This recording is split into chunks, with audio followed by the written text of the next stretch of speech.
महाराष्ट्रातल्या या गावात तुम्ही जर गेलात तर तुम्हाला हनुमानांचे मंदिर, मूर्ती किंवा ते नाव असलेली एकही व्यक्ती दिसणार नाही.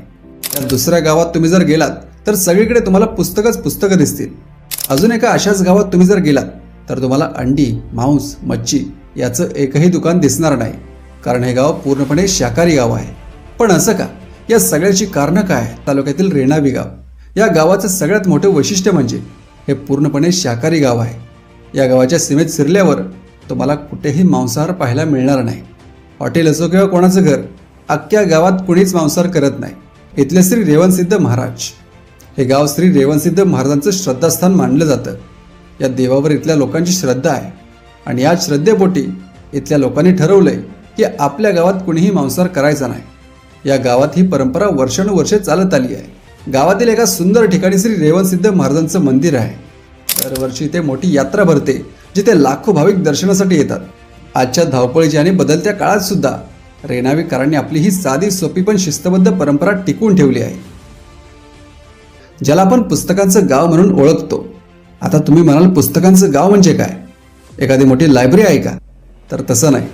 भेलारचं वैशिष्ट्य असं आहे की इथल्या घराघरात पुस्तकं असतात. ब्रिटनमधल्या हेऑनवे शहरावरून प्रेरणा घेऊन 2017 हे गाव खास उभं राहिलं.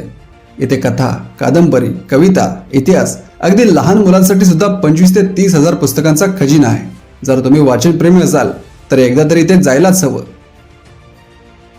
आता तुम्ही अनेक श्रीमंत शहरांबद्दल ऐकलं असेल, पण तुम्हाला माहिती आहे का, आपल्या महाराष्ट्रात एक असं गाव आहे ज्याला करोडपतींचं गाव म्हटलं जातं. दुष्काळ, पिण्याच्या पाण्यासाठी वनवन आणि शेती पूर्णपणे उद्ध्वस्त झालेली. गावाची धुरा सांभाळली पोपटराव पवार यांनी. त्यांनी सरपंच झाल्यावर सर्वात आधी 2 गोष्टींवर लक्ष केंद्रित केलं. एक म्हणजे गावची व्यसनमुक्ती आणि दुसरं म्हणजे पाण्याचे नियोजन. गावात दारू आणि तंबाखूवर कडक बंदी घालण्यात आली. त्यानंतर सुरू झालं श्रमदान. पाणी आल्यावर गावकऱ्यांनी शेतीची पद्धत बदलली. भाजीपाला, फळं आणि दुग्ध व्यवसायावर भर दिला. आज या गावाचा स्वतःचा GDP शहरांच्या तोडीस तोड आहे. तिथल्या गावकऱ्यांच्या मते हे यश कोणा एकाचं नाही, तर संपूर्ण गावकऱ्यांच्या एकजुटीचं आहे. हिरवे बाजाराने देशाला दाखवून दिलं की जर योग्य नेतृत्व आणि लोकांची साथ असेल तर आपण दुष्काळावर मात करून समृद्धी नक्कीच मिळवू शकतो.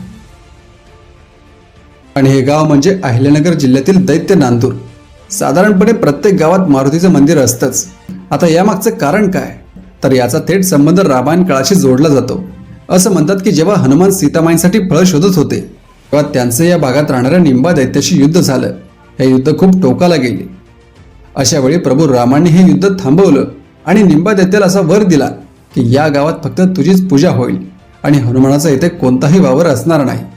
आता ही सर्व कहाणी तिथले लोक सांगत असतात. आजही इथले लोक ही परंपरा तितक्याच निष्ठेने पाळतात. गावात कोणाचंही नाव मारुती किंवा हनुमान ठेवलं जात नाही.